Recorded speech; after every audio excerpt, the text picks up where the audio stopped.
The Great Hall of the Galactic Concord stretched for nearly a mile in every direction.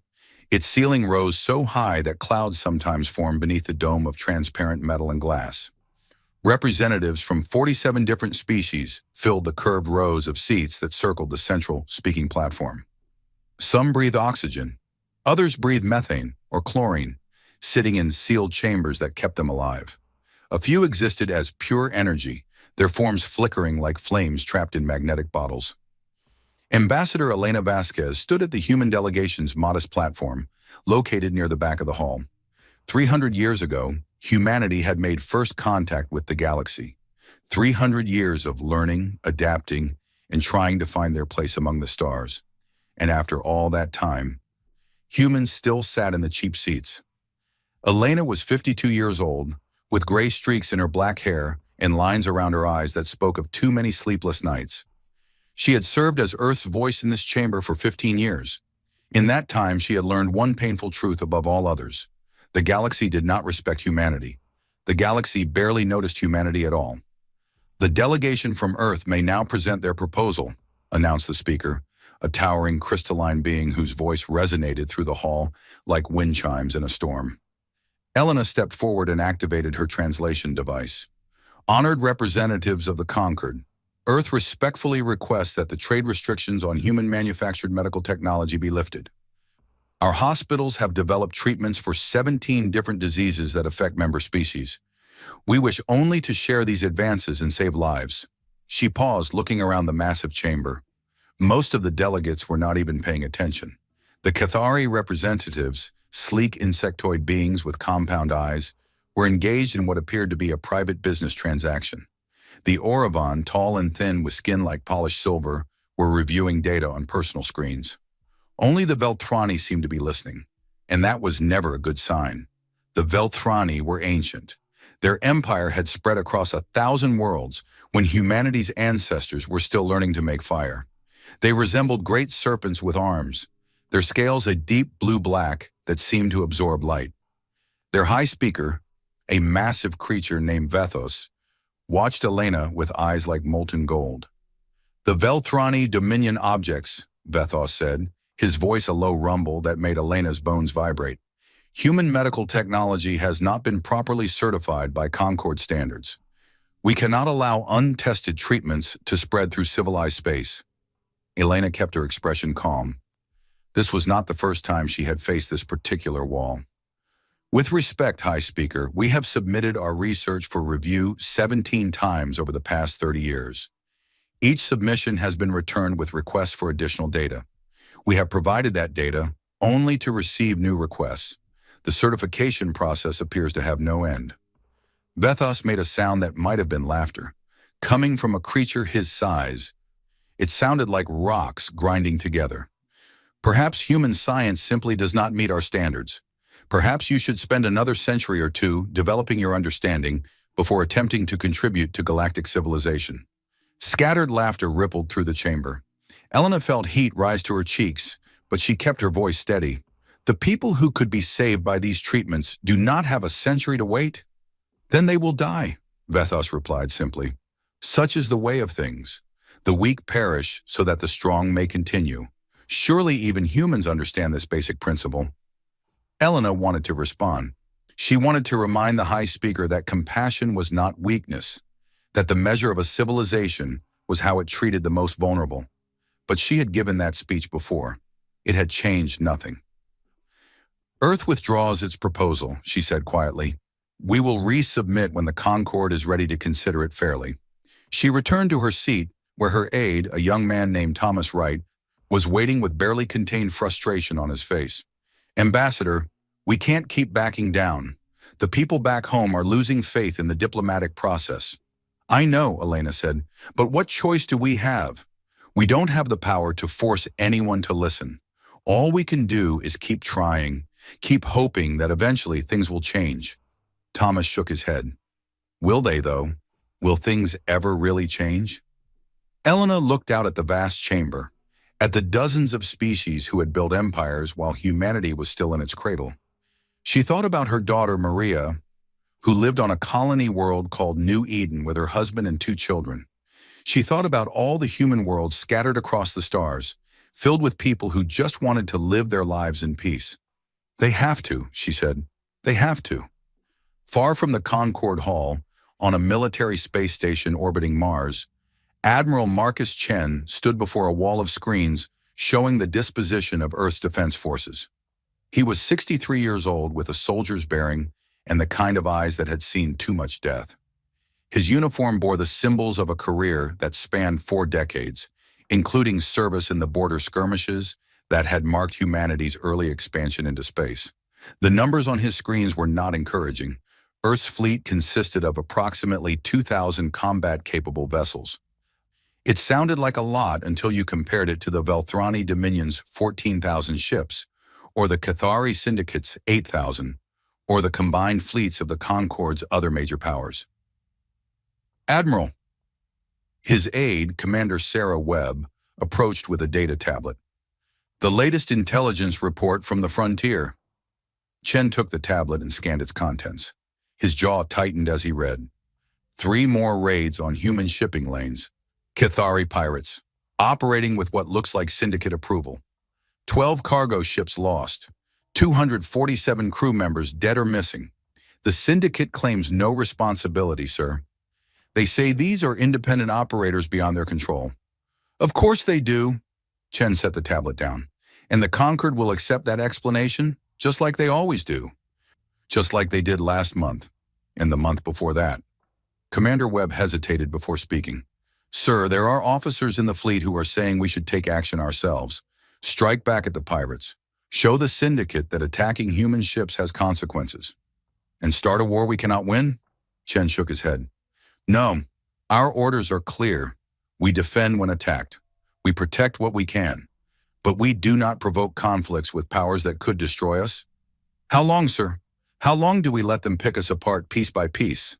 Chen turned to look out the viewport at the red surface of Mars below. In the distance, he could see the lights of human colonies, millions of people building new lives on a world their ancestors never imagined they would reach. As long as we have to, he said. War is not a game, Commander. It's not about pride or revenge. It's about survival.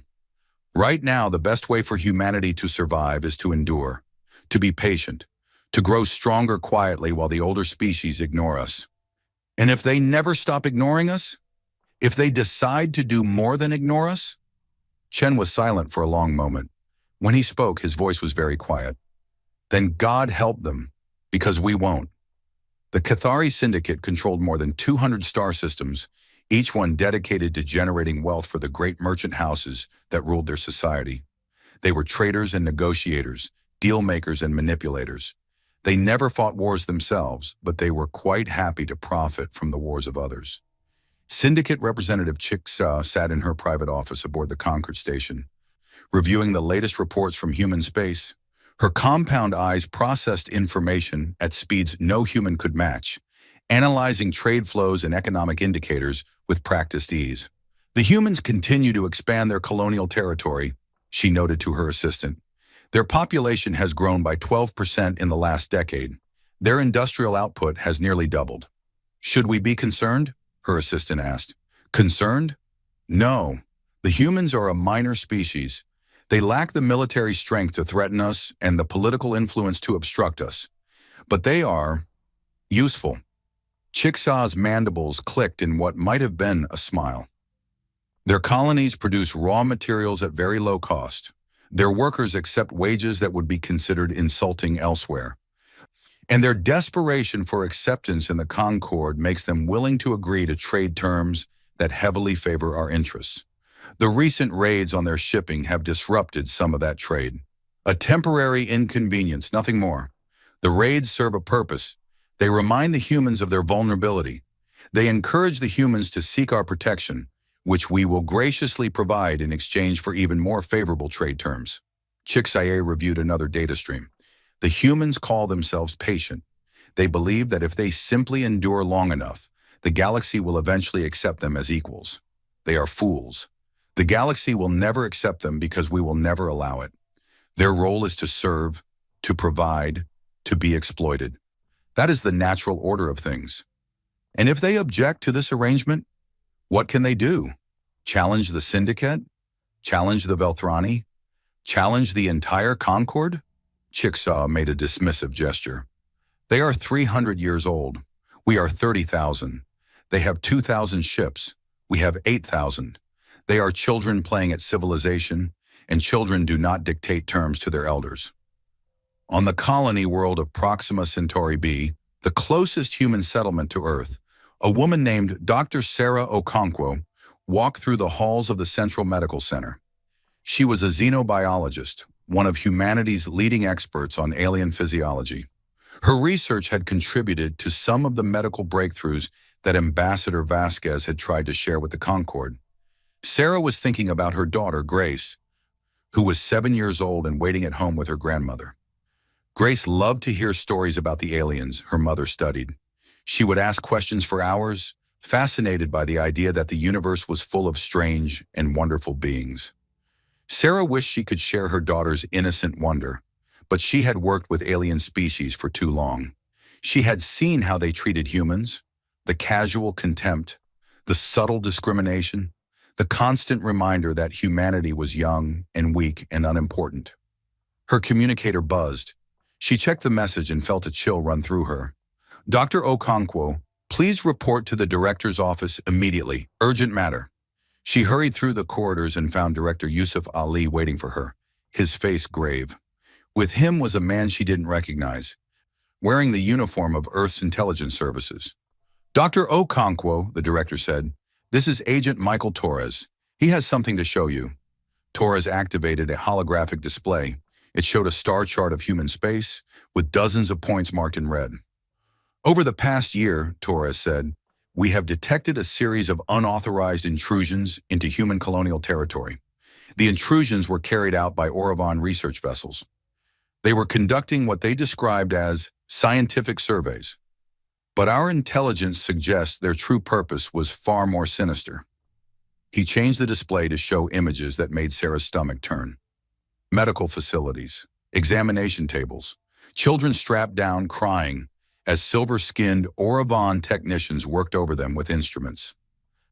They have been harvesting genetic material from human colonists, particularly from children. They claim it is for cataloging purposes, but we believe they are actually developing bioweapons targeted specifically at human physiology. Sarah stared at the images in horror. This is monstrous. Has this been reported to the Concorde? It has. The Concorde issued a formal reprimand and required the Oravan to pay a small fine. The research vessels were allowed to continue their work. That's it? That's all they did? Torres nodded. The Oravan are a major power. The Concorde does not wish to antagonize them over what they consider a minor matter involving a minor species. Sarah felt something break inside her. All her life, she had believed in the promise of the galaxy.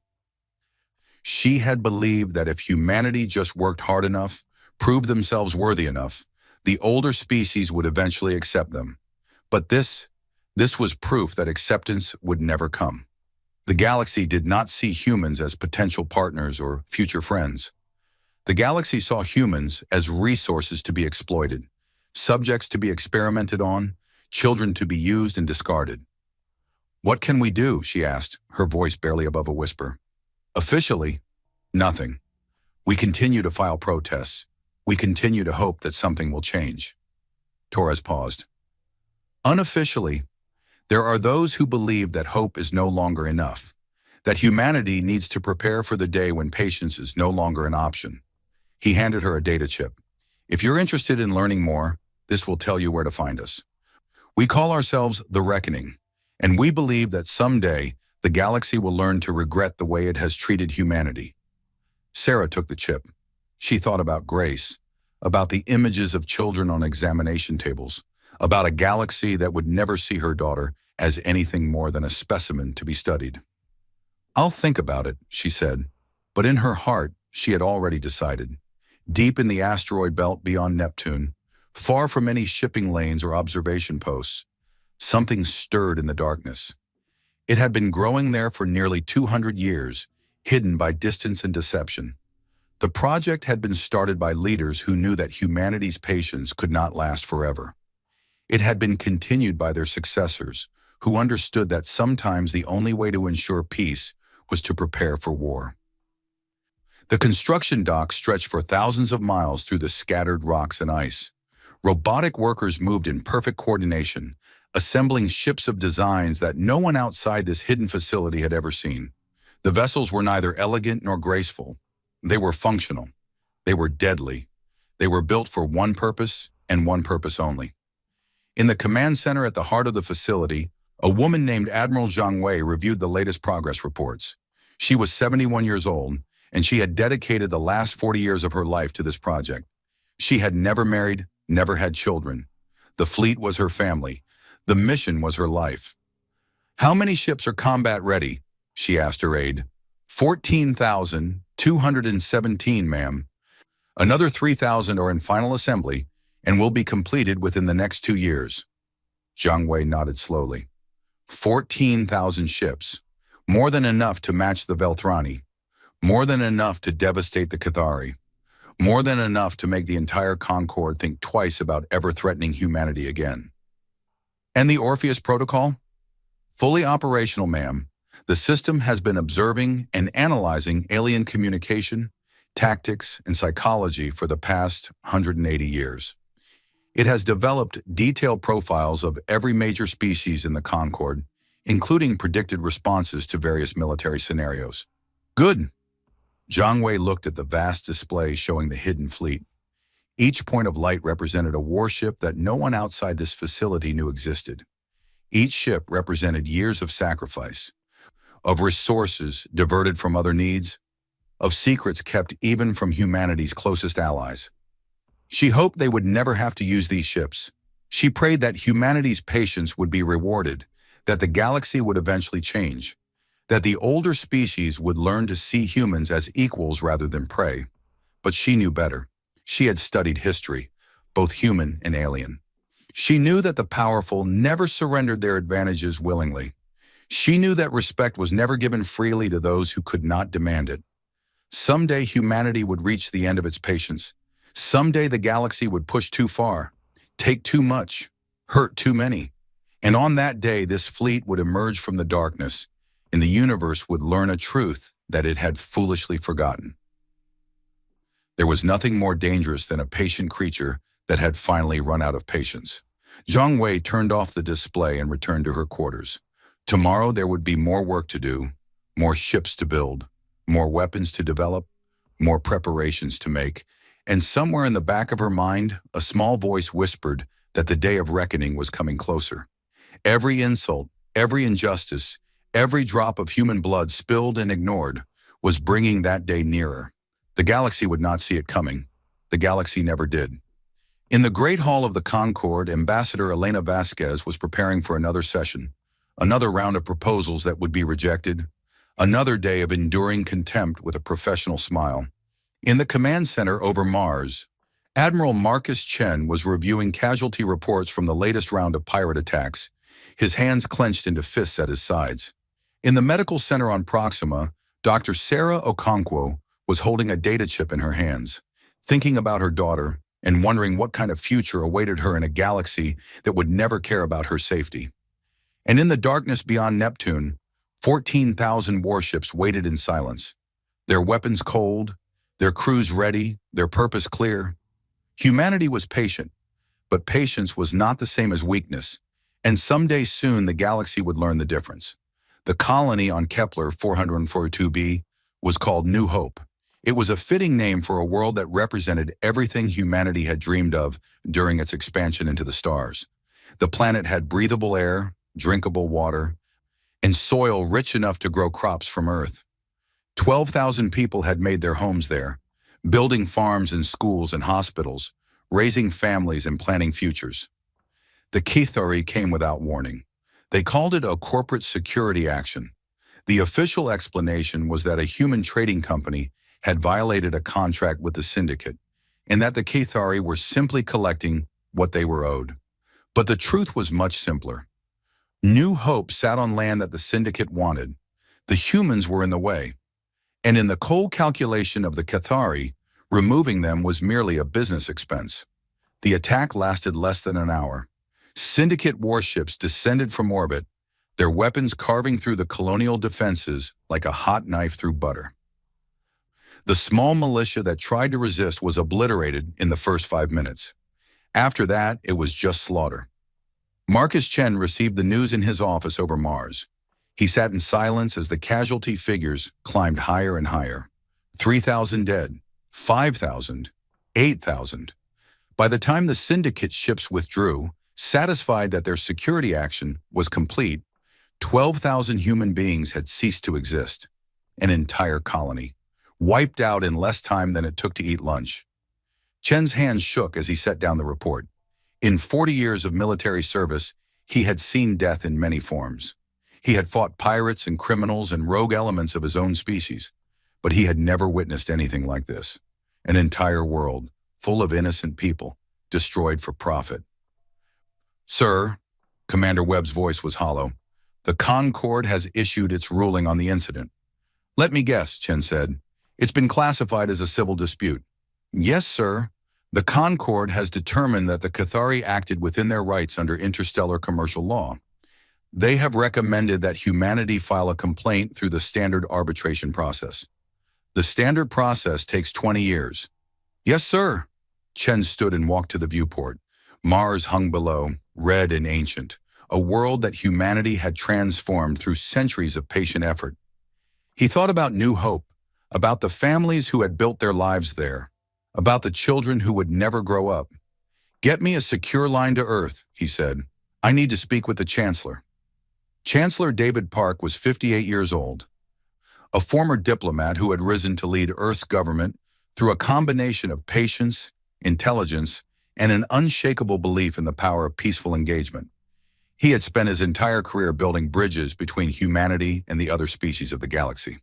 He had always believed that if humans just tried hard enough, worked long enough, and proved themselves worthy, the older races would eventually accept them. The massacre at New Hope shook that belief to its foundation. 12,000 people, he said to his advisors, had gathered in the crisis room beneath the government complex in Geneva.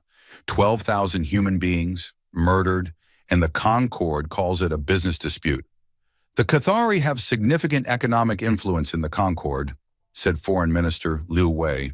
"Many species depend on their trade networks. No one wants to antagonize them. So we are expected to simply accept this? To file a complaint and wait 20 years while the syndicate continues to operate without consequence? That appears to be the expectation, yes." Park slammed his fist on the table. It was an uncharacteristic display of emotion for a man known for his calm demeanor, and it startled everyone in the room. "This is not acceptable," he said. "This cannot continue. We cannot keep sacrificing our people on the altar of diplomatic process while the galaxy treats us like prey." "What alternative do we have?" asked Defense Minister James Morrison. "Our military is not strong enough to challenge the syndicate directly. Any attempt at retaliation would likely provoke a response we cannot survive." "I know." Park took a deep breath, forcing himself to regain control. "I know our options are limited, but there must be something we can do. Something that sends a message that we will not accept this treatment forever." Admiral Chen's face appeared on one of the display screens. He had been listening to the meeting remotely. "Chancellor," Chen said, "there may be something that I was not supposed to discuss without authorization from the previous administration. But given the circumstances, I believe you need to know." "What are you talking about, Admiral?" "Sir, I'm talking about Project Prometheus." The name meant nothing to Park or most of his advisors, but Defense Minister Morrison's face went pale. "Admiral," Morrison said, "that project was classified at the highest level. I was told it was merely a contingency study." "It was, 30 years ago. Since then, it has become something more." Chen's expression was grave. "Chancellor, I would like to arrange a briefing for you and a small group of advisors. What I have to show you may change the way you think about humanity's position in the galaxy."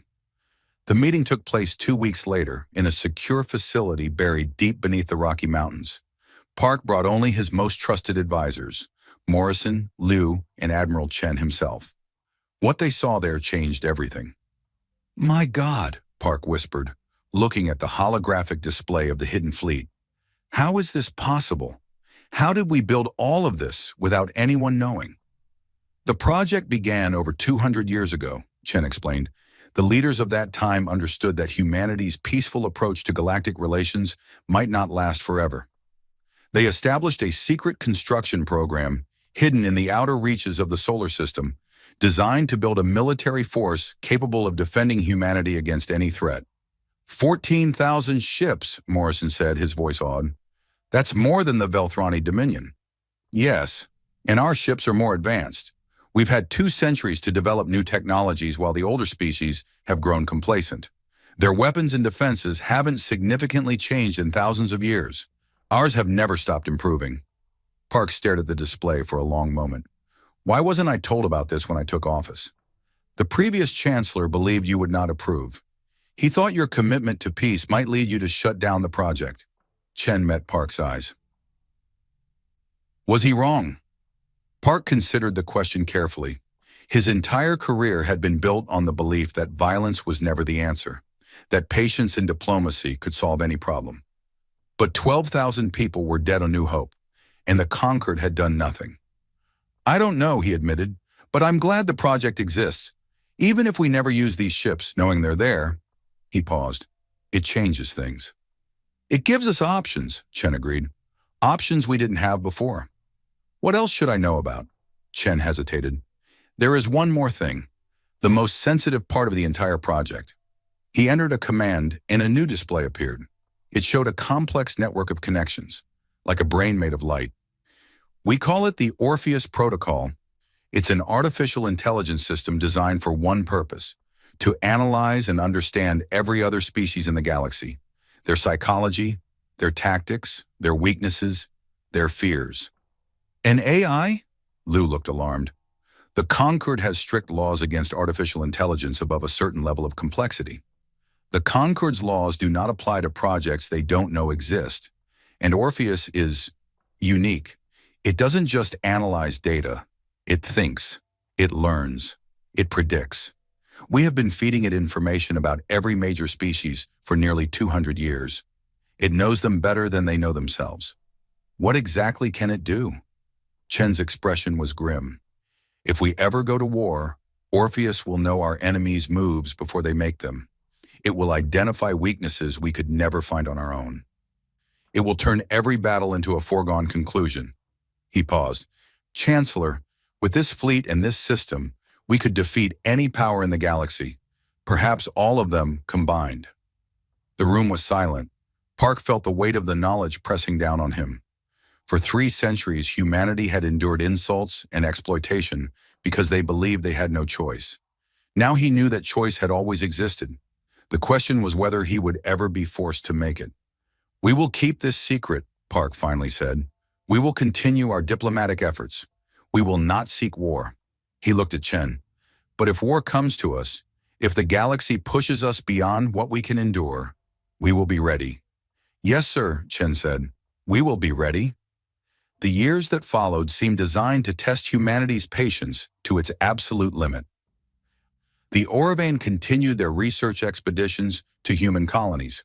Dr. Sarah Okonkwo joined the reckoning and began documenting every instance of abuse, building a record that she hoped would one day serve as evidence in a tribunal that would hold the Orovane accountable. She collected testimonies from parents whose children had been taken for examination. She gathered medical records showing the long-term damage caused by Orovane experiments, and she watched as the Concord did nothing. Captain James Reyes was a decorated officer in Earth's fleet, a man who had spent 20 years defending human shipping lanes from pirates and raiders. When the Cathari Syndicate began openly supporting attacks on human vessels, he petitioned his superiors for permission to respond. Each time he was denied. Each time he was told that humanity could not afford to provoke a larger conflict. After the 15th denial, Reyes submitted his resignation. His letter became famous, passed secretly from officer to officer throughout the fleet. I joined the military to protect my people, he wrote, but I cannot protect them if I am not permitted to fight. I cannot watch my fellow humans die while I stand idle, following orders that prioritize diplomatic convenience over human lives. I do not know what the future holds for humanity, but I know that I can no longer be part of a system that sacrifices our people for the sake of peace that exists only on paper. Thousands of officers followed his example. Some retired, others transferred to civilian positions. The brain drain weakened Earth's official military, even as the secret fleet in the outer system continued to grow. And then came the blockade of Proxima. The Velthrani announced it without warning. They called it an administrative quarantine, claiming that human vessels from Proxima had been carrying unauthorized biological materials that posed a threat to Velthrani colonies. The claim was absurd. There was no evidence of any contamination, no specific incident cited, no opportunity for humans to respond or defend themselves. It was simply a demonstration of power. The Velthrani wanted humanity to know that they could strangle human worlds whenever they chose, and there was nothing humanity could do about it. For 3 months, no ships were permitted to enter or leave the Proxima system. Food supplies dwindled. Medical shortages became critical. Children grew sick from malnutrition. Old people died because medications they needed could not reach them. Ambassador Vasquez pleaded with the Concord to intervene. She presented evidence that the blockade was illegal under interstellar law. She argued that innocent people were dying for no reason. She begged the other species to show basic compassion. The Velthrani High Speaker, Vethos, listened to her arguments with what appeared to be amusement. When she finished, he responded with a single sentence. "The quarantine will be lifted when we are satisfied that the contamination risk has been eliminated." There is no contamination risk. You invented it. Are you calling the Velthrani Dominion liars, Ambassador? Vethos's golden eyes gleamed with malice. That would be a very serious accusation, one that might have consequences for your species. Elena stood frozen, trapped between truth and survival. If she backed down, the blockade would continue, and more people would die. If she pushed forward, she might provoke an even worse response. In the end, she did what humans had always done. She backed down. "I withdraw the accusation," she said, her voice hollow. "I merely request that the Dominion reconsider its position in light of the humanitarian concerns I have raised." Vethos made the grinding rock sound that passed for Velthrani laughter. "Your request is noted. The quarantine will continue." On Proxima Centauri B, Sarah Okonkwo watched her daughter Grace grow thinner day by day. The food rations were barely enough to keep an adult alive. For a growing child, they were slow starvation. "Mommy," Grace asked one night, her voice weak, "why won't the aliens let the ships come? Don't they know people are hungry?" Sarah held her daughter close, fighting back tears. "They know, baby. They just don't care." "Why not?" "Because," Sarah's voice caught, "because they think we don't matter. Because they think we're too small and too weak to deserve their attention." Grace was quiet for a moment. Then she asked, "Will we always be small and weak?" Sarah thought about the data chip she had received years ago, about the reckoning, about the growing anger she felt every time she saw a child crying from hunger or heard news of another atrocity the Concord refused to address. "No, baby," she said, "we won't be small and weak forever. Someday things will change. Someday, the people who hurt us will understand that they made a mistake." "When?" "I don't know, but I promise you it will happen. The people who are hurting us will learn that humans don't forget, and humans don't forgive forever." The blockade lasted 6 months. When it finally lifted, the Velthrani offered no explanation, no apology, no acknowledgement of the suffering they had caused. They simply declared that the contamination risk had been resolved and withdrew their ships. The final death toll was never officially released. Estimates range from 10,000 to 30,000. Most were children and elderly, the ones too weak to survive on reduced rations. Ambassador Vasquez's family lived on Proxima. Her daughter Maria, her son-in-law Carlos, her grandchildren Sophia and little David. They survived the blockade, barely, but the experience left scars that would never fully heal. After the blockade ended, Maria sent her mother a message. It was short and bitter. "You told us to be patient. You said that if we just followed the rules, worked through the proper channels, everything would work out. Sophia almost died, Mom. David is still sick. And you're still sitting in that chamber, listening to the creatures who did this to us, pretending that someday they'll change. How long do we have to wait? How many of us have to die before you admit that patience isn't working? Elena read the message alone in her quarters. She read it 3 times. Then she put her head in her hands and wept. The next morning, she requested a meeting with Chancellor Park. "I need you to understand something," she told him. "I have spent my entire career believing in diplomacy. I still believe in it, but I am losing faith in this particular diplomatic relationship. The Concord does not see us as partners.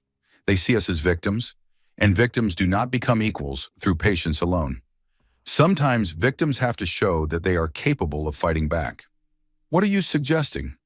"I don't know yet. I'm not calling for war. I'm simply saying that we need to prepare for the possibility that war might be unavoidable. And we need to let the galaxy know somehow that our patience has limits." Park considered her words carefully. He had received similar messages from military leaders, from colonial governors, from ordinary citizens who had lost loved ones, to the casual cruelty of the older species. "I understand," he said finally, "and I agree. Something has to change. The question is how to change it without destroying ourselves in the process." "Perhaps that question is not ours to answer alone," Elena said. "Perhaps it's time to let the galaxy know that we have been considering it." 3 days later, Admiral Marcus Chen addressed the Concord in a rare appearance by a military officer at the Diplomatic Assembly. His message was simple and direct. "For 300 years, humanity has sought peaceful coexistence with the species of this galaxy. We have endured insults, exploitation, and violence. We have filed complaints through proper channels. We have trusted in the processes of this Concord to provide justice. That trust has been repeatedly betrayed." He paused, looking around the chamber at the assembled representatives. Most of them seemed bored. A few looked annoyed that a human military officer was daring to address them. "I am here to deliver a warning. Human patience is not infinite. Our restraint is not weakness. Our willingness to negotiate is not inability to fight. I urge the members of this Concord to consider carefully how they treat humanity in the coming years. Because if the provocations continue, if the exploitation continues, if the killing continues, there will come a day when we stop asking for justice and start taking it." High Speaker Vithos rose from his platform, his massive form dominating the chamber. "Is that a threat, Admiral? Does humanity presume to threaten the Concord?" Chen met the Velthrani's gaze without flinching. "It is not a threat, High Speaker. It is a promise. And I suggest you remember it." Vethos stared at the human for a long moment. Then he made the grinding sound of Velthrani laughter, louder and longer than ever before. "Humans threaten like their children cry," he announced to the chamber. "Frequently and without consequence. The day we fear humanity is the day the stars themselves fall dark." Laughter echoed through the vast hall. Chen stood silently, enduring it, his face expressionless. When the laughter finally faded, he spoke one last time. "Remember this moment, High Speaker. Remember your laughter. Remember your certainty. Because when the day comes that you wish you had listened, you will remember nothing else." He turned and walked out of the chamber, the sound of alien amusement following him all the way to the door. In the darkness beyond Neptune, the secret fleet waited. The Orpheus Protocol observed and learned. And somewhere in the vast machinery of fate, the countdown to humanity's breaking point continued, one insult at a time. The intelligence report arrived on Chancellor Park's desk on a gray Tuesday morning. It came from sources so secret that fewer than 20 people in the entire human government knew they existed. Spies embedded in alien governments. Electronic surveillance systems hidden in diplomatic facilities. AI algorithms that monitored and decoded alien communications across hundreds of frequencies. What the report revealed was enough to make Park's blood run cold. The document was titled Terran Containment Accord, Final Implementation Protocols. It had been drafted secretly by the Velthrani Dominion, the Cathari Syndicate, and the Oravon Collective. Together, these 3 powers represented the most influential members of the Concord, with the resources and military might to dominate most of known space. The Accord had a simple purpose: to permanently limit human expansion and ensure that humanity would never become a threat to the established order. The document outlined 3 phases. Phase 1 involved economic restrictions designed to prevent humans from developing advanced technologies. Phase 2 called for strict limits on human population growth and colonial expansion. Phase 3, marked for implementation within the next decade, was the worst of all. Forced relocation. All human colonies would be abandoned. All human populations would be moved to a single star system, carefully chosen for its isolation and lack of resources. This system would be monitored by a permanent blockade, ensuring that humans could never again venture into the wider galaxy. It was, in effect, a plan to imprison the entire human species. Park called an emergency meeting of his most trusted advisors. They gathered in the secure bunker beneath Geneva, their faces pale as they reviewed the document. "This is genocide," said Defense Minister Morrison. "Maybe not immediate, but that's what it leads to. Trap us in one system with limited resources, and eventually we'll die out." "They're not even hiding it," Foreign Minister Liu added. "Look at this section here. They explicitly state that the goal is to manage the human population to sustainable levels. That's code for letting us starve." Admiral Chen's holographic image was grim. "The timeline shows that they plan to begin implementation within 5 years. They're already moving ships into position around our major colonies." Park sat silently, staring at the document. Everything he had believed, everything he had worked for, felt like ash in his mouth. He had spent his entire life believing that peace was possible, that patience and diplomacy could overcome any obstacle. And now he held proof that the species he had tried so hard to appease were planning to exterminate humanity. "What are our options?" he finally asked. "We can reveal this publicly," Liu suggested. "Show the galaxy what the Velthrani and their allies are planning. Try to build sympathy among the other species." "It won't work," Chen said flatly. "The species powerful enough to stop this are the ones planning it. The smaller species don't have the strength to oppose them, even if they wanted to." "Then what do you suggest, Admiral?" Chen was quiet for a moment. When he spoke, his voice was heavy with the weight of decades of frustration. "Sir, I suggest we prepare to activate Project Prometheus. Not immediately, but soon. Very soon." Park closed his eyes. He had always known this moment might come. He had prayed that it wouldn't. But here it was, staring him in the face, demanding a response. "Not yet," he said. "We still need more information. We need to understand exactly what they're planning and when they intend to act." He looked around the table. "But begin quiet preparations. Alert Admiral Jiang Wei in the outer system. Tell her to bring the fleet to full readiness. And if they attack before we're ready, then we respond with everything we have." Park's voice hardened. "But I want to be absolutely certain that we have exhausted every other option. When we act, I want the galaxy to know that we tried everything else first. I want them to understand that they forced our hand." 3 months later, the Velthrani made their move.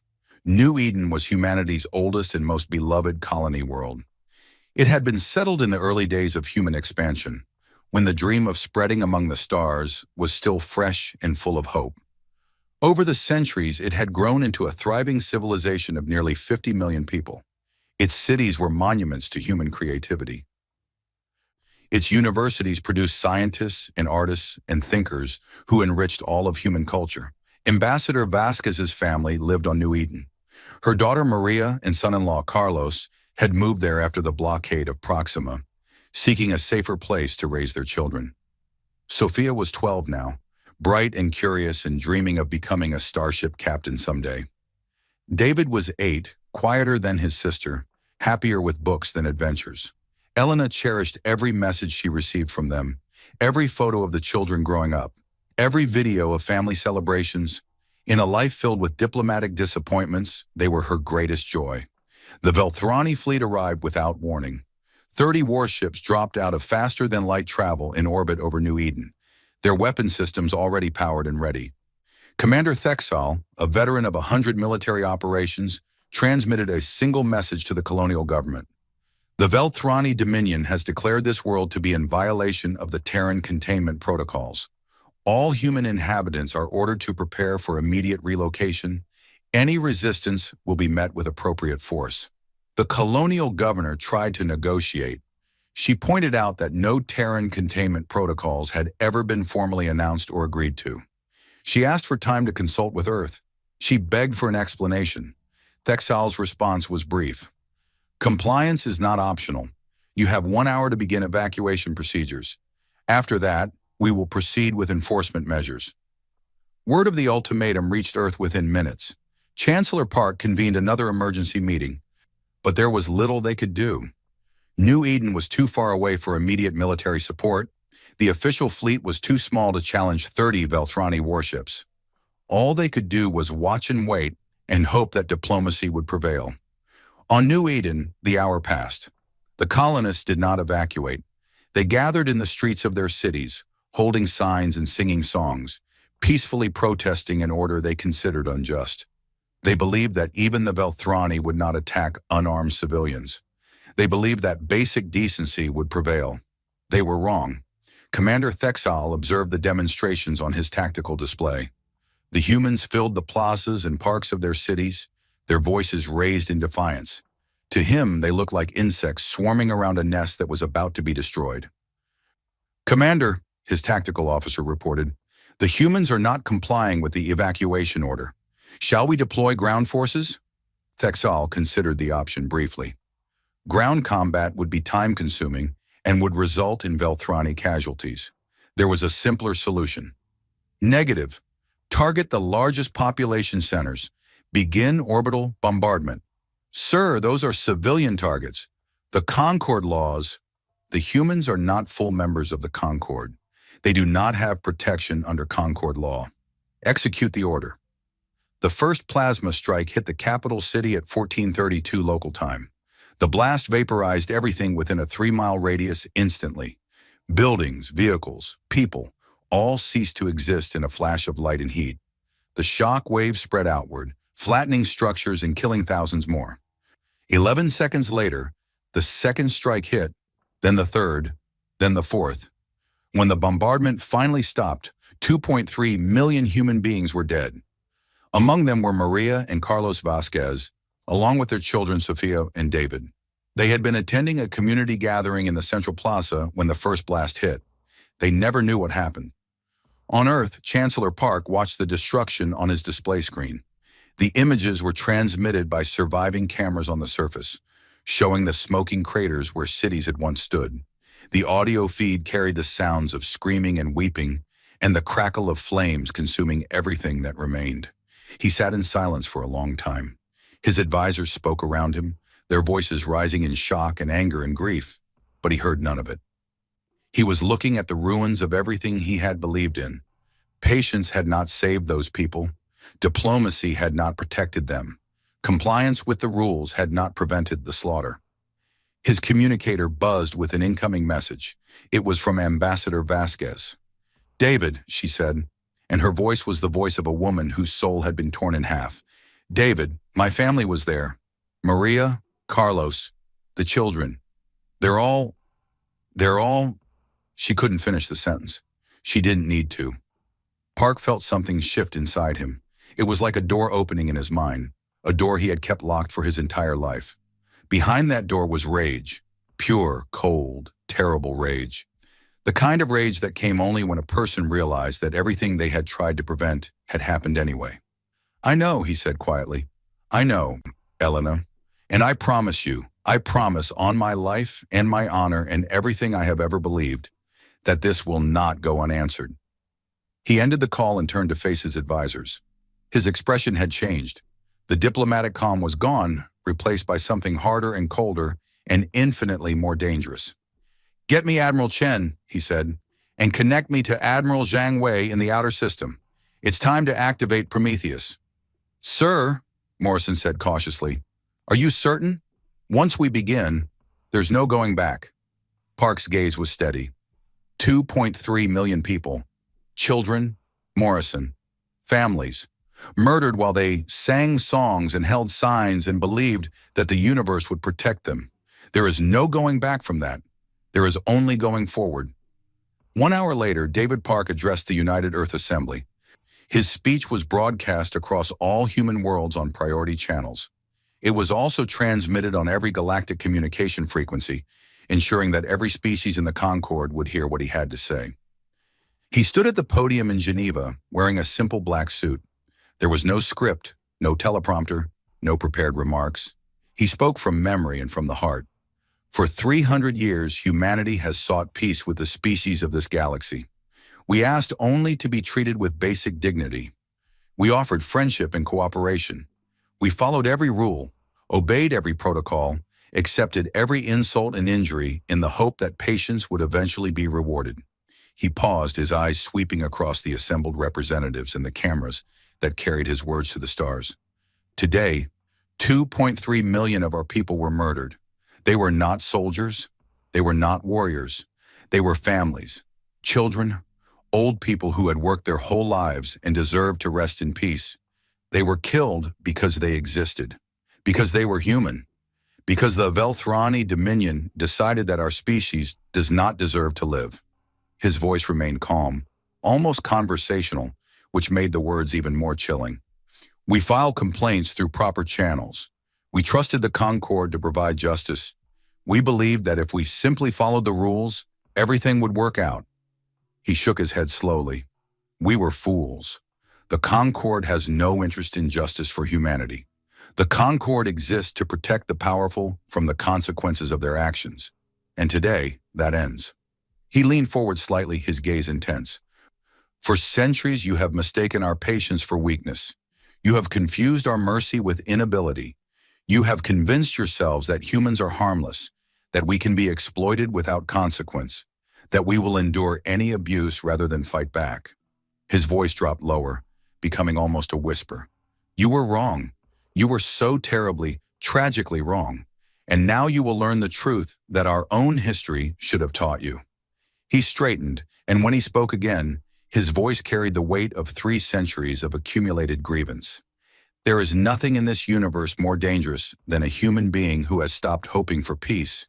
We gave you every chance. We tried everything else first. Remember that. Remember that we tried to be your friends, and you chose to be our enemies. He took a breath. I am authorizing the activation of the Prometheus Directive. Every human vessel, every human world, every human being is now operating under a single command: defend humanity by whatever means necessary. The time for patience is over. The time for diplomacy is over. The time for hoping that our tormentors will change their ways is over. He looked directly into the camera, speaking to every alien watching across the galaxy. You have 300 years of crimes to answer for, and I promise you this: humanity will collect every debt. He stepped away from the podium. The broadcast ended. In the darkness beyond Neptune, Admiral Zhang Wei received the activation order she had been waiting for her entire life. She had always known this day would come. Part of her had hoped it never would. But now that it was here, she felt no hesitation, no doubt, no fear. All ships, she commanded, bring reactors to full power. Charge all weapon systems. Prepare for faster-than-light jump on my mark. Across the hidden construction yards, 14,000 warships came alive. Their engines flared with power. Their weapon systems hummed with barely contained destruction. Their crews, trained in secret for generations, took their stations with the calm efficiency of professionals who knew exactly what they were doing. Admiral, her communications officer reported, we are receiving a signal from the Orpheus Protocol. The system has completed its final analysis. It is ready to provide tactical support for all combat operations. Zhang Wei nodded. Activate Orpheus. Full integration with all fleet systems. A new voice spoke through the command center speakers. It was calm and measured, neither male nor female, carrying the quiet confidence of an intelligence that had been preparing for this moment for 200 years. This is Orpheus. Integration complete. I have analyzed all available data on enemy forces, tactics, and psychology. Tactical recommendations are available upon request. Probability of achieving all primary objectives with current assets: 97.3%. What are our primary objectives? Objective 1. Neutralize all Velthrani military assets currently engaged in operations against human populations. Objective 2. Secure all human colony worlds against further attack. Objective 3. Demonstrate to all potential aggressors that attacks on humanity will result in unacceptable consequences. And the secondary objectives? Orpheus paused for a fraction of a second, an eternity for an AI of its capabilities, before responding. Secondary objectives are at the Chancellor's discretion. However, I calculate that maximum deterrent effect will be achieved through the complete military neutralization of the Velthrani Dominion, the Cathari Syndicate, and the Oravan Collective. Shall I prepare operational plans for these contingencies? Zhang Wei looked at the tactical display showing the disposition of enemy forces throughout the galaxy. The Velthrani fleet at New Eden, the Cathari warships patrolling human trade routes, the Oravan research vessels that had caused so much suffering to human children. Yes, she said, prepare for all contingencies. Today the galaxy learns what happens when humanity stops being patient. She turned to her navigation officer. Set course for New Eden. We have a massacre to answer for. In orbit over New Eden, Commander Thexal was supervising the cleanup operation. Ground forces had been deployed to round up survivors and prepare them for relocation. The work was proceeding smoothly, and Thexal was already drafting his report to High Command when his tactical officer interrupted with an urgent alert. Commander, we are detecting multiple faster-than-light signatures, incoming vessels, unknown class, and configuration. How many? The tactical officer's voice trembled. Sensors are still counting, Commander. Current estimate is over 14,000 contacts. Thexal's scales turned a shade paler. That's impossible. The humans don't have 14,000 ships. They barely have 2,000. These are not standard human vessels, Commander. They appear to be a completely new class of warship. Our databases have no records of this design. The display screens filled with points of light as the hidden fleet emerged from faster-than-light travel. They formed a sphere around the planet, completely surrounding the Velthrani squadron with overwhelming force. A communication channel opened. A human face appeared on the screen. Admiral Marcus Chen, recalled from retirement to command the fleet's forward elements. Commander Thexal, Chen said. His voice was calm and cold. I told your high speaker to remember this day. I told him to remember his laughter. I wonder if he's laughing now. Thexal stared at the tactical display, at the thousands upon thousands of human ships, at weapons readings that made his blood run cold. The power output alone was staggering, far beyond anything the Velthrani fleet could match. This is impossible, he whispered. How did you build all of this? You had 300 years to learn that underestimating humanity was a mistake. You chose to spend that time mocking us instead. Chen's expression didn't change. Now you will learn the lesson the hard way. We have 30 ships here. You don't need this many vessels to defeat us. You're right. We don't. But this isn't about defeating you, Commander.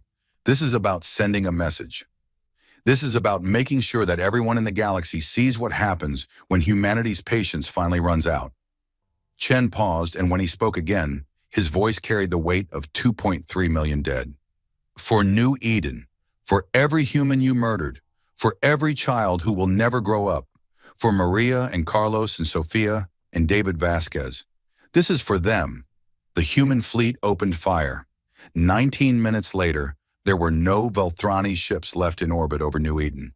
The debris field would take months to clear. Commander Thexal's last transmission to Velthrani High Command was 2 words, sent in the final seconds before his flagship disintegrated. They waited. Across the galaxy, alien species watched the battle recordings with growing horror. The Cathari Syndicate immediately ordered their fleet to return to home space. The Oravan Collective began evacuating their research facilities near human territory. Smaller species that had ignored or exploited humanity for centuries suddenly discovered urgent reasons to reconsider their positions. In the Great Hall of the Concord, High Speaker Vethos watched the destruction of his fleet with an expression that might have been disbelief. The humans he had dismissed as crying children. The species he had laughed at and mocked. They had been hiding this power for 200 years, waiting, enduring every insult and injury, while quietly building the most powerful military force the galaxy had ever seen. And now that power had been unleashed. Vethos remembered Admiral Chen's words at the last Concord session. He remembered his own laughter, his certainty that humans were incapable of real threat. He was not laughing now. The door to his private chamber opened, and an aide rushed in with an urgent message. High Speaker, the human fleet is moving. They're not stopping at New Eden. They're heading for our core systems. Vethos felt something he had not experienced in centuries. Fear, pure, primal fear of a predator that had finally decided to stop being prey. "Send word to all Velthrani forces," he commanded. "Full mobilization. Prepare to defend the homeworld." But even as he gave the order, he knew it would not be enough. The humans had been watching them for 200 years, learning their tactics, analyzing their weaknesses, preparing for exactly this moment. They had been so patient, so very, very patient, and now the galaxy was about to learn the price of taking that patience for granted. The Velthrani Dominion had ruled their portion of the galaxy for 30,000 years. They had built an empire across 1,000 worlds, commanding fleets that numbered in the tens of thousands and armies that could darken the skies of any planet they chose to conquer. They had never known defeat. They had never experienced fear. They believed with absolute certainty that no force in the universe could threaten their supremacy. That certainty died in the first 48 hours of the war. Admiral Zhang Wei commanded the main human fleet from her flagship, the UES Nemesis. She had spent 40 years preparing for this moment, studying every aspect of Velthrani military doctrine, every strength and weakness of their ships and weapons, every flaw in their command structure. The Orpheus Protocol had confirmed and expanded her understanding 1,000-fold. "The Velthrani fight the way they have always fought," she explained to her officers during the first strategic briefing. "They rely on overwhelming force and predictable tactics. They cannot imagine an enemy that thinks differently than they do. This is their greatest weakness, and we will exploit it mercilessly." The first major engagement took place at the Velthrani forward base of Kethrin Station. The Velthrani commander there, Admiral Vexthal, had assembled 300 warships to stop the human advance. It was a force that would have overwhelmed any known fleet in the galaxy. The human fleet that arrived numbered only 50 ships. The Velthrani sensors showed them clearly, 50 vessels against 300. Vexthal allowed himself to feel contempt. The humans were either desperate or stupid. "All ships, attack formation," he commanded. "Destroy them." The Velthrani fleet surged forward in the classic assault pattern their species had used for millennia. It was a wall of fire and steel designed to crush any opposition through sheer weight of numbers. Against any conventional enemy, it would have been devastatingly effective. But the humans were not conventional. The 50 human ships did not attempt to engage directly. Instead, they scattered in a complex pattern that seemed random but was actually calculated by the Orpheus Protocol to exploit every gap in the Velthrani formation. As the Velthrani pursued, the human ships led them deeper into a carefully prepared kill zone. "Now," Zhang Wei said, and 400 additional human ships dropped out of faster-than-light travel behind the Velthrani fleet, catching them in a perfect crossfire. The battle lasted less than an hour. The Velthrani lost 237 ships. The humans lost 3. Vexthal survived long enough to transmit a desperate warning to High Command. "They knew our tactics. They predicted our every move. It's like they can see inside our minds." He was not far from the truth. The news of Kethrin Station spread through Velthrani space like wildfire. For the first time in their history, Velthrani military commanders began to experience doubt. Their confidence wavered. Their legendary discipline started to crack. Orpheus had predicted this would happen. The Velthrani psychology was built on certainty. Certainty of their own superiority. Certainty that they could not be defeated. Take away that certainty, and the entire structure of their military thinking began to collapse. "They are not accustomed to losing," Orpheus explained during the next strategy session. "Each defeat damages their morale far more than equivalent losses would damage a species with more experience of setbacks. I recommend we prioritize rapid, decisive victories over territorial gains. The psychological impact will be more valuable than any strategic position." Zhang Wei nodded. "How long until their command structure becomes non-functional?" "At the current rate of psychological degradation, I estimate 17 days until coordination between their fleet elements becomes critically impaired. We can accelerate this timeline by targeting high-profile commanders and symbolic positions." "Do it!" The human fleet moved through Velthrani space like a storm. They did not conquer worlds or occupy territories. They simply destroyed everything the Velthrani believed made them invincible. Fleet bases that had stood for millennia were reduced to debris in hours. Command ships that had led armadas were hunted down and eliminated with surgical precision. Famous admirals who had never known defeat died in their command chairs, unable to understand how the humans anticipated their every decision. In just 3 weeks, the Velthrani lost over 8,000 warships. Human losses totaled fewer than 200. On the Velthrani homeworld, panic began to set in. Citizens who had grown up believing their empire was eternal now watched recordings of their proudest warships being torn apart by enemies they had been taught to despise. The government tried to suppress the information, but it spread anyway through unofficial channels and frightened whispers. High Speaker Vethos convened an emergency meeting of the Dominion's ruling council. The chamber that normally rang with confident proclamations was silent except for the heavy breathing of terrified officials. "We must sue for peace," said one council member, an elderly Velthrani named Thexora. "The humans have clearly demonstrated military capabilities we did not know they possessed. Continuing this war will only lead to our destruction." "Peace?" Vethos snarled. "You suggest we surrender to creatures we have dominated for 3 centuries? I suggest we survive, which is more than we will do if we continue fighting." Before Vethos could respond, an aide rushed into the chamber with urgent news. "High Speaker, we have received a communication from the human government. Chancellor Park wishes to speak with you directly." Vethos's scales shifted colors, betraying his uncertainty. He had expected the humans to continue their attack until the Dominion was completely destroyed. A communication suggested they might be willing to negotiate. "Put him through," Vethos ordered. Chancellor Park's face appeared on the main screen. He looked older than his official portraits, his eyes heavy with grief and exhaustion, but his voice was steady. "High Speaker Vethos, I believe we need to have a conversation. You have made your point, human. Your military demonstration has been impressive. What are your terms for peace?" Park shook his head slowly. "You misunderstand me, High Speaker. I am not offering peace. I am telling you what happens next." Vethos felt a chill run through him. "Explain yourself." "The Velthrani Dominion, the Cathari Syndicate, and the Auravan Collective conspired to imprison and eventually exterminate my species. The Velthrani military murdered 2.3 million of my people, including children who had done nothing wrong. For these crimes, there will be a reckoning." "What kind of reckoning?" "First, I require the complete surrender of all military forces currently engaged against humanity. Second, I require the dissolution of the Terran Containment Accord and any similar agreements. Third, I require that all individuals responsible for crimes against humanity be surrendered to stand trial." Vethos's voice rose in outrage. "You expect us to hand over our own people to be judged by humans?" "Yes, that is exactly what I expect." Park's expression did not change. "You have 1 week to comply. After that, we resume military operations.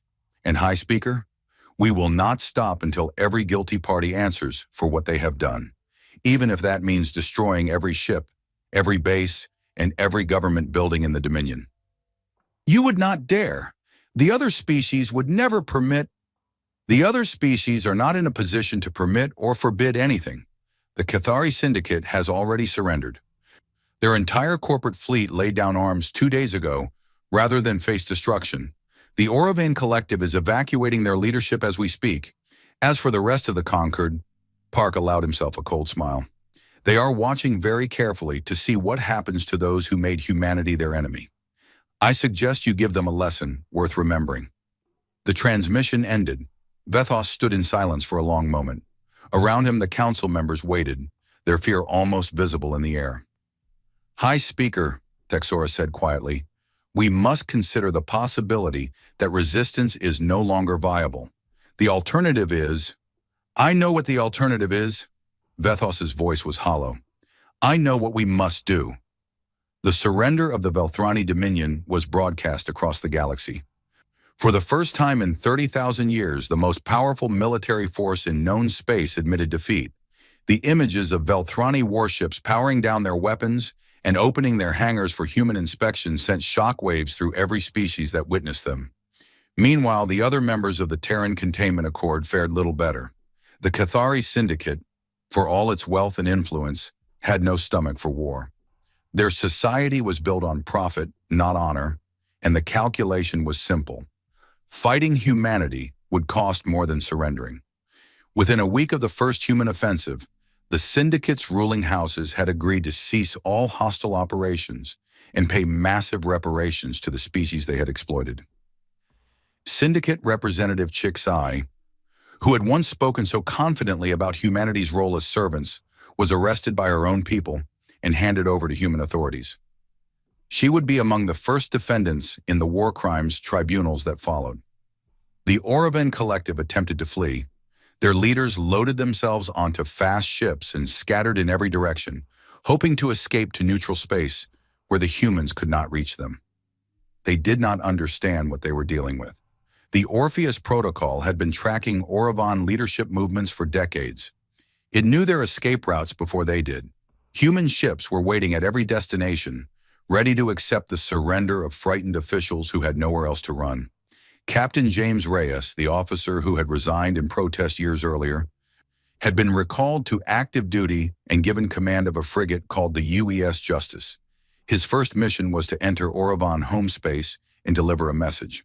He arrived alone, his single ship facing an entire planet's worth of orbital defenses.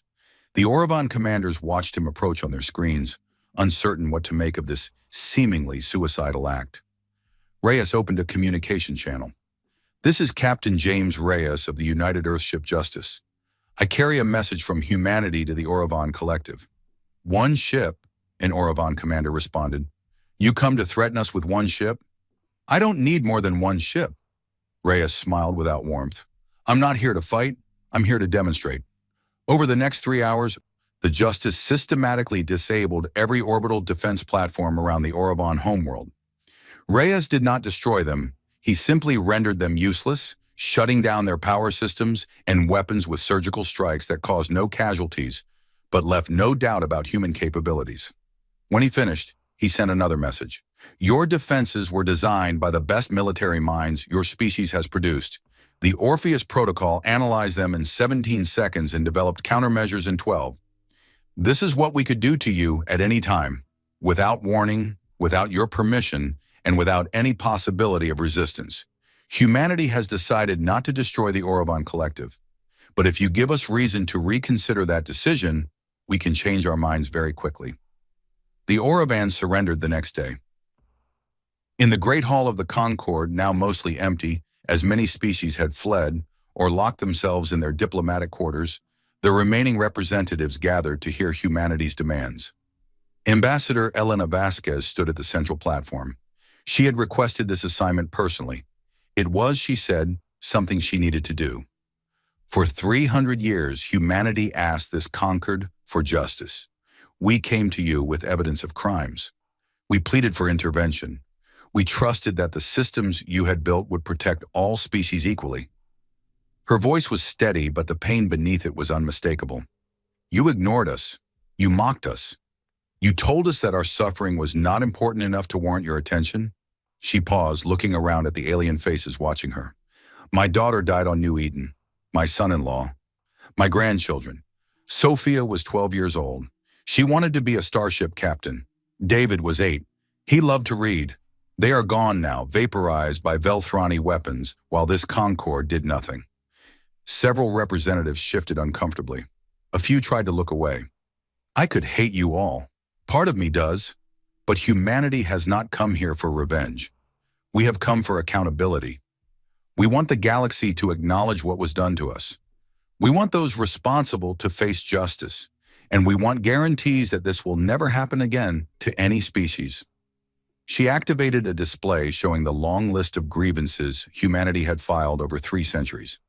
The complaints about pirate attacks, the petitions against economic exploitation, the protests against the blockade of Proxima, the desperate pleas for help that had all been rejected or ignored. This is the price of your indifference.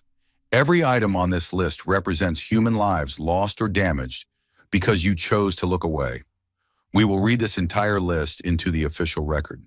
Every name, every incident, every crime that the Concord refused to address. It will take 4 days to complete. The reading took 4 days, as promised. For 4 days, delegates from across the galaxy sat and listened as human representatives recited 300 years of accumulated wrongs. Some species left in shame. Others remained, their expressions haunted by the weight of what they were hearing. When the reading finally concluded, Elena spoke again. We are not asking for empire. We are not seeking to dominate or destroy. We want only what we always wanted, to live in peace, to be treated with dignity, and to know that our children can grow up without fear. Is that really so much to ask? No one answered. No one could. The tribunals began 2 months later. Commander Thexal was tried first, charged with the massacre of 2.3 million civilians on New Eden. The evidence against him was overwhelming. Sensor recordings, communication logs, and his own tactical reports showing that he had ordered the bombardment, knowing full well that his targets were populated civilian centers. His defense was simple. He had been following orders. The Terran Containment Accord had been approved at the highest levels of the Velthrani government. He was merely implementing policy. The tribunal rejected this defense. Following orders, the lead judge declared, has never been an acceptable excuse for genocide. The Velthrani people have heard this argument before, in their own history. They should know better.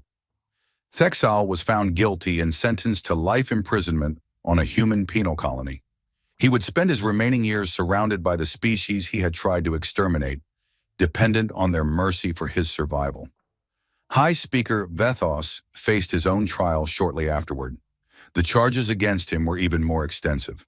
Planning and authorizing the Terran Containment Accord, approving the use of military force against civilian populations, and 30 counts of what the tribunal termed species-level crimes against humanity. During the trial, Vethos was shown recordings of his own statements over the years, his mockery of human diplomats, his laughter at Admiral Chen's warning, his casual dismissal of human lives as unimportant. Do you have anything to say in your defense? The lead judge asked. Vethos was silent for a long moment. When he finally spoke, his voice was barely audible. We didn't know. We looked at humanity and saw a young species, weak and easily manipulated. We didn't understand what we were dealing with. We didn't know that your patience was not the same as your inability. We didn't know that you were watching us, learning about us, preparing for the day when we would push you too far. He looked up at the human judges, at the gallery filled with humans who had lost family members to Velthrani aggression. We were arrogant, we were cruel, and we were fools. I do not ask for mercy. I know I do not deserve it. I ask only that you remember this. We did not hate humanity. We simply did not care enough to treat you as equals. That indifference was our greatest crime, and it is the crime for which I most deserve punishment. He was found guilty on all counts. The sentence was life imprisonment, with no possibility of release. Similar trials followed for Cathari executives, Oravan researchers, and officials from a dozen other species who had participated in crimes against humanity. Each trial was broadcast across the galaxy, ensuring that everyone saw the consequences of treating humans as prey. But not all of humanity's responses were punitive. Captain Reyes, now commanding the flagship UES Prometheus, led a humanitarian mission to Velthrani civilian populations that had been cut off from supplies during the war. Human ships delivered food, medicine, and emergency aid to people whose only crime was being born in a nation that had made terrible choices. They're the enemy, one of his officers protested. Why are we helping them? Because we're better than they were, Reyes replied. Because if we let civilians starve to punish their government, we become the kind of monsters we fought against. And because someday, when this is all over, we're going to have to share this galaxy with them. Better to start that relationship with generosity than with cruelty. Dr. Sarah Okonkwo was appointed to lead a new oversight commission responsible for preventing future abuses. Her daughter Grace, now a teenager, helped compile the evidence that would be used to establish universal standards for the treatment of all species. Mom, Grace asked one evening, do you think they'll ever really change? The Velthrani? The others? Do you think they'll ever see us as equals? Sarah thought about the question carefully before answering. I think change takes time. The older species have believed they were superior for thousands of years. They won't give up that belief overnight. She put her arm around her daughter. But every time they look at a human now, they'll remember what happened when they underestimated us. They'll remember that we could have destroyed them and chose not to. That's the beginning of respect. The rest will come eventually. What if it doesn't? Then we'll keep working at it. We'll keep being the better example. We'll keep showing them that strength doesn't have to mean cruelty, and that power is measured by how you treat those weaker than yourself. Grace nodded slowly. That sounds hard. It is hard. Being good is always harder than being powerful, but it's the only path that leads anywhere worth going. In the halls of the Concord, now renamed the Galactic Assembly, humanity took its place as a full and equal member. Other species made room for them, some willingly and some with barely concealed resentment, but all of them understood that the universe had changed forever. The humans who had been dismissed as children were now recognized as one of the most powerful civilizations in known space. The fleet that had been hidden for 200 years remained in service, a silent reminder that patience could run out again if necessary. But the humans did not use their power to dominate. They voted for fair trade agreements. They supported aid programs for struggling species. They proposed reforms that would prevent any government from treating others the way humanity had been treated. And when other species asked why humanity was being so generous after everything that had been done to them, the answer was always the same. Because we remember what it was like to be weak. Because we know how it feels to be ignored and exploited and treated as less than nothing. And because we never want any species to experience what we experienced. The galaxy was still learning to understand humanity. The lesson would take generations to complete, but it was a lesson that no species would ever forget. 1 year had passed since the guns fell silent. 1 year since the tribunals concluded and the verdicts were delivered.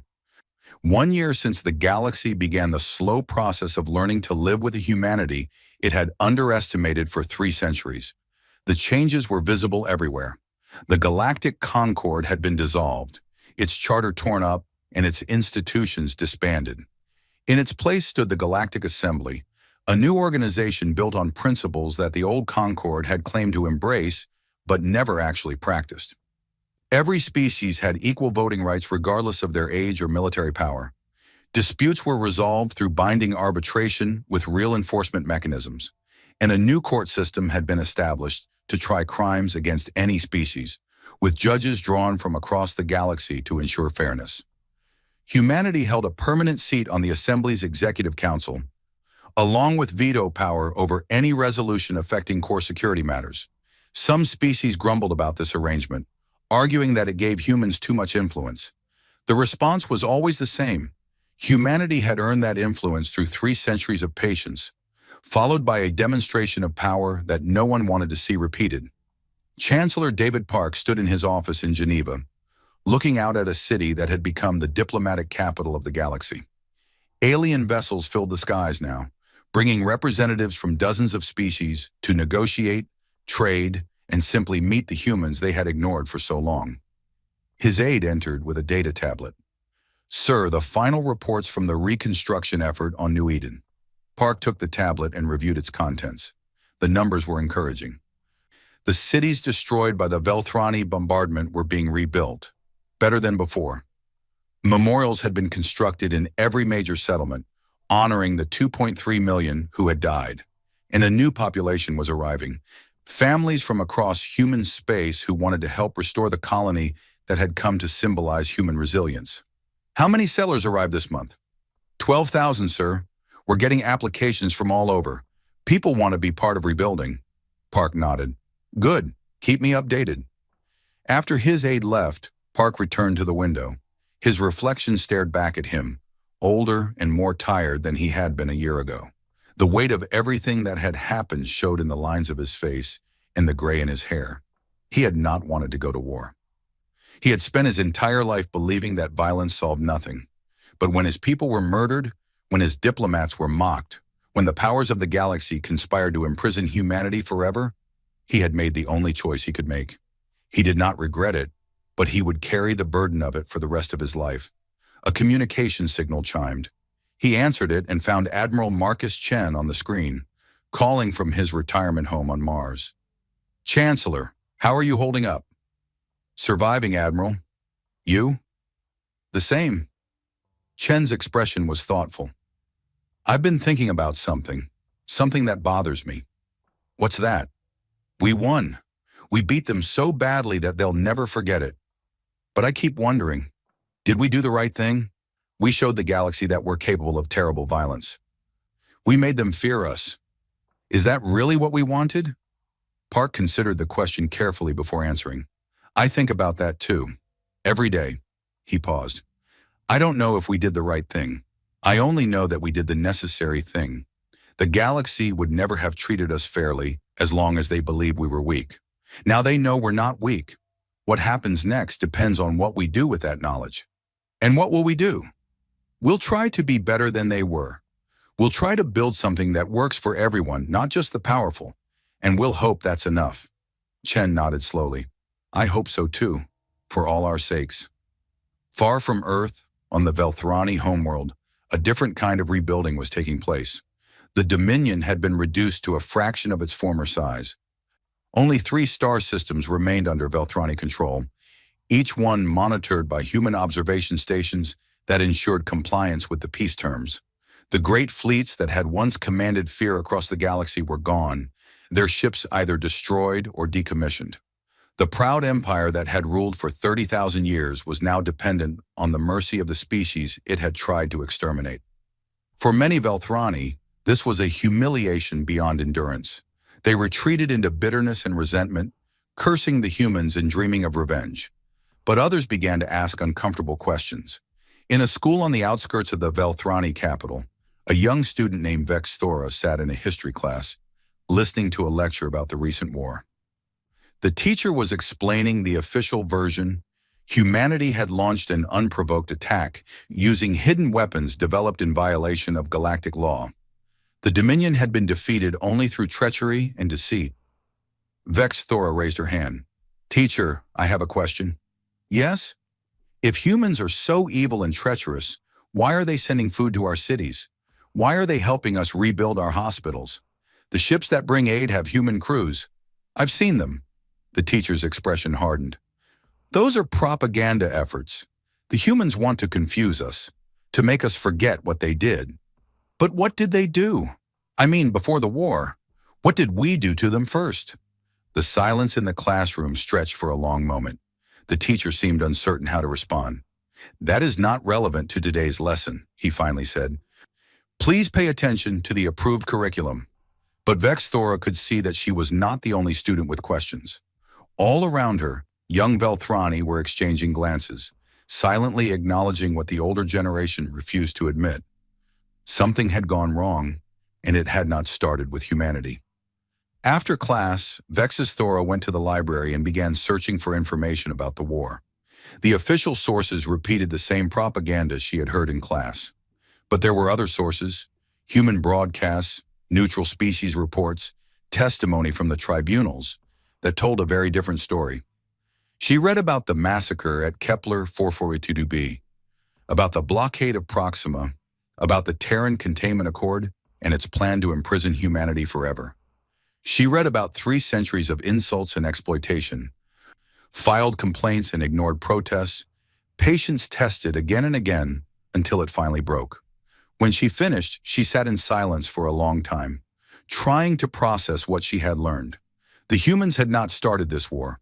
The Velthrani had, and not just by attacking New Eden, by 300 years of casual cruelty that had convinced humanity there was no other choice.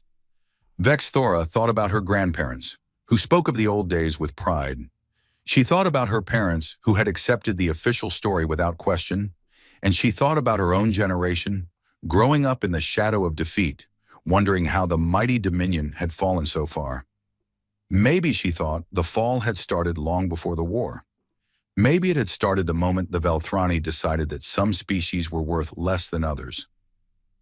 She began to write, not for publication, not for any audience except herself. She simply needed to put her thoughts into words. We were taught that we were superior. We were taught that the younger species existed to serve us. We were taught that strength was measured by the ability to take what we wanted without consequence. We were wrong. Strength is not about taking. It is about choosing what to give. The humans showed us this, not through their weapons, but through their restraint. They could have destroyed us. They chose not to. That is true strength, and until we learn to practice it ourselves, we will never be worthy of the respect we once demanded. Across the galaxy, similar conversations were happening in schools and homes and government chambers. The war had shattered assumptions that had stood for millennia. Species that had never questioned their place in the hierarchy were suddenly forced to reconsider everything they believed. The humans had not just won a military victory, they had challenged the fundamental way the galaxy organized itself, and that challenge would echo for generations to come.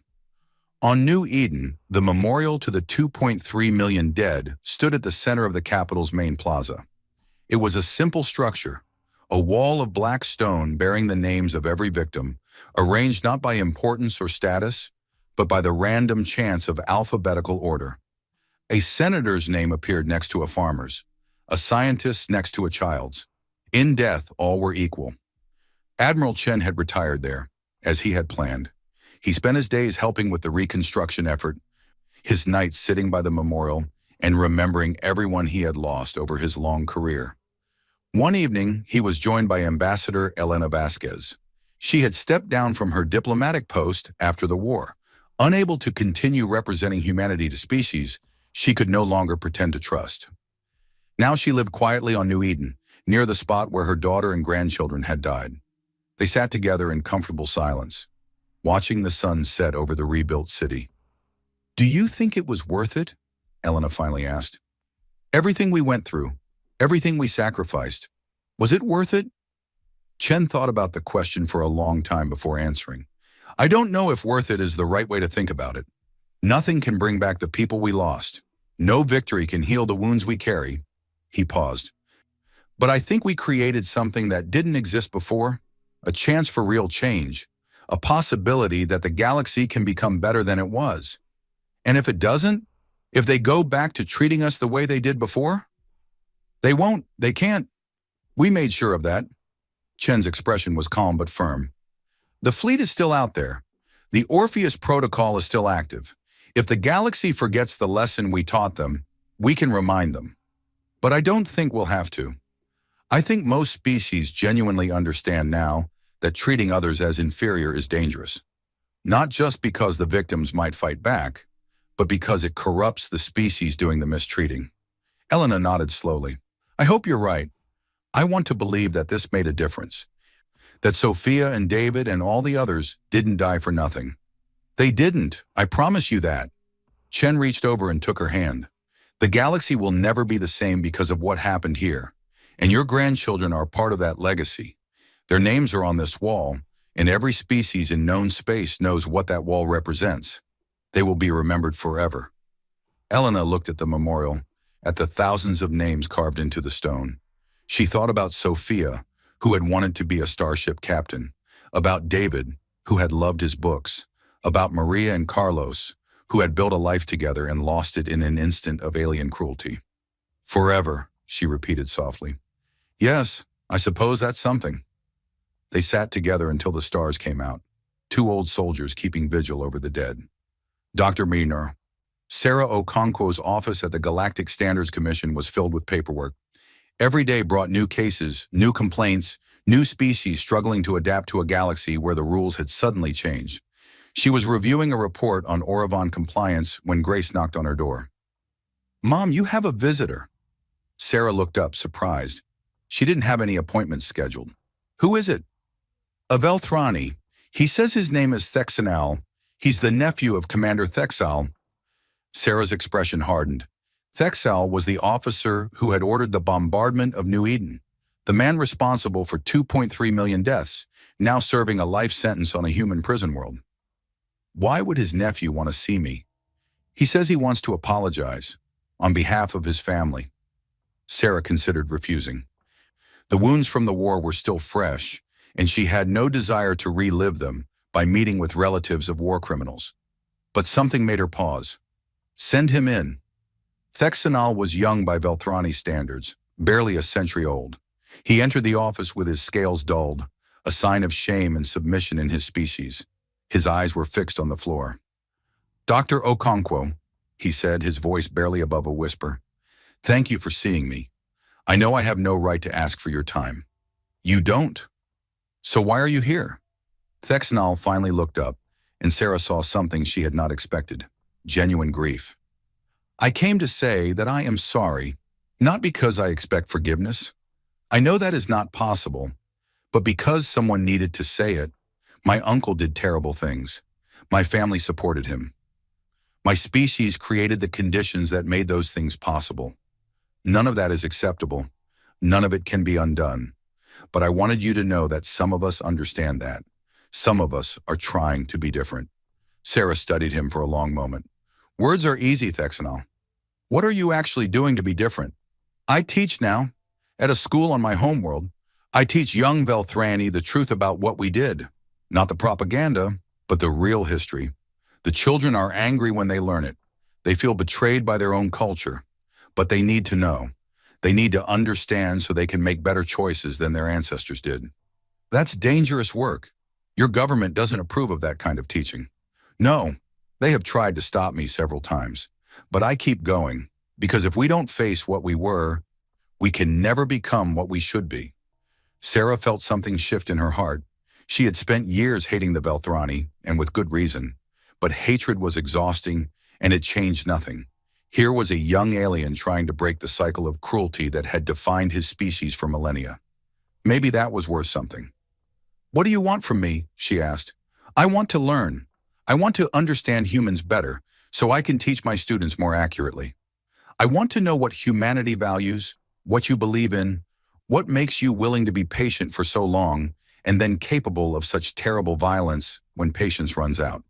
You want to understand humanity? Yes. Sarah thought about the question.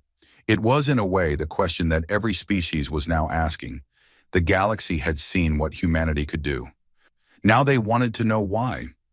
Humans believe that every person matters, she said slowly. Every life has value, regardless of species or age or status. We don't always live up to that belief, but it's at the core of who we are. When you attacked New Eden, you weren't just killing individuals.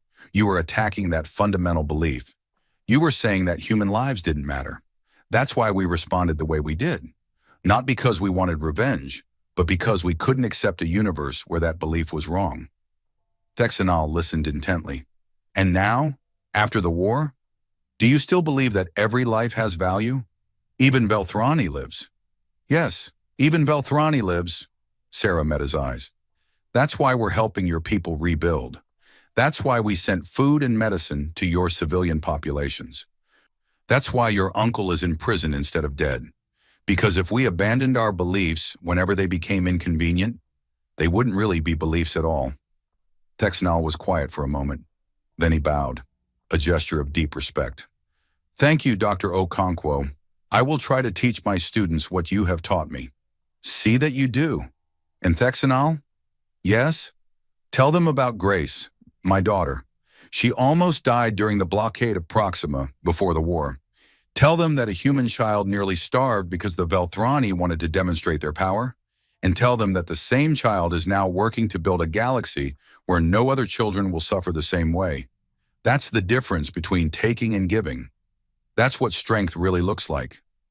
Thexanol nodded and left, carrying with him the seeds of understanding that might one day grow into something new. Years passed. The galaxy continued to change. The Velthrani dominion, reduced and humbled, began to transform from within. A new generation grew up questioning the assumptions of their ancestors. Reform movements gained power. Eventually, a democratic government replaced the old imperial system, and the Velthrani applied for full membership in the Galactic Assembly as equals, not masters. The Cathari Syndicate reinvented itself as a legitimate trading organization, abandoning the predatory practices that had defined it for millennia. Some of its former executives became advocates for fair commerce, using their expertise to help smaller species avoid exploitation. The Oravan Collective established new ethical guidelines for research, with human representatives serving on every oversight committee. The scientists who had once treated other species as subjects for experimentation now worked alongside them as partners, and humanity continued to grow, to explore, to build. The hidden fleet remained in the asteroid fields, a silent reminder of what humanity was capable of when pushed too far. but no one expected it to be needed again. The lesson had been learned too well for that. On Earth, in the rebuilt United Nations Memorial Garden, a new monument stood beside the old ones. It bore an inscription in every known galactic language. We waited 300 years. We will wait 300 more. But we will never wait forever. Diplomatic vessels arrived daily now, bringing representatives from species that had once ignored humanity's existence. They came with gifts and apologies and genuine offers of friendship. They came to learn, to trade, to build relationships that their ancestors would never have imagined, and humanity welcomed them all. Not because they had forgotten the past. They would never forget. The memorial on New Eden stood forever, bearing the names of 2.3 million dead. The recordings of the war played in history classes across human space. The stories of patience and suffering and eventual triumph were passed from generation to generation. But humans understood something that the older species were only beginning to learn. Vengeance was easy. Forgiveness was hard. And building a better future required letting go of enough of the past to make room for change. On a rebuilt plaza in the capital of New Eden, a young Velthrani student stood before the memorial wall, reading the names carved into the stone. She was Vex Thora, now grown, now a teacher herself, now leading a group of students on a field trip to understand what their ancestors had done. These were people, she told her students, not enemies, not obstacles, not resources to be exploited. People with families and dreams and the right to live in peace. Our grandparents forgot that. They decided that some lives were worth less than others, and because of that decision, all of these people died. She paused, letting the weight of her words sink in. The humans could have destroyed us for what we did. They had every right, every weapon, every justification. Instead, they demanded that we become better. They believed we could change, even after everything we had done to them. She looked around at her students, young Velthrani who would grow up in a galaxy very different from the one their ancestors had known. Maybe that is the most terrifying thing about humans. They never wanted to be our enemies. They simply refused in the end to remain our victims. A human teacher approached, leading her own group of students. The two groups looked at each other, former enemies, now fellow travelers in a changed universe. "Would you like to join us?" the human teacher asked. "We're about to tell the story of what happened here. It's good to have Velthrani hear it too, so everyone remembers." Vex Thora nodded. "Yes, I think that would be good." The two groups merged, human and Velthrani children, standing side by side before the wall of names. And together, they listened to the story of how the galaxy had learned, at terrible cost, the price of underestimating humanity. The story ended with a question that every generation would ask from now until the stars themselves grew dark. What does it take to build a better universe? The answer humanity had discovered was patience. Not the passive patience of those who wait because they have no other choice, but the active patience of those who work and build and endure because they believe that tomorrow can be better than today. Humanity had waited 300 years for the galaxy to accept them. Now they would wait as long as it took for the galaxy to become what it should have been all along. And if anyone asked whether humanity would ever run out of patience again, the answer was always the same. We will wait. We will hope. We will work for something better, but we will never forget what we are capable of when patience fails, and neither will anyone else. The monument stood in the memorial garden, its message carved in stone for all eternity. We waited 300 years. We will wait 300 more, but we will never wait forever. Every species in the galaxy knew those words now. Every child learned them in school. Every diplomat remembered them in negotiations. Every military commander kept them in mind when making decisions. Humanity had shown what it meant to be patient, and the galaxy had learned what it meant when that patience ended. No one would ever forget. No one ever did.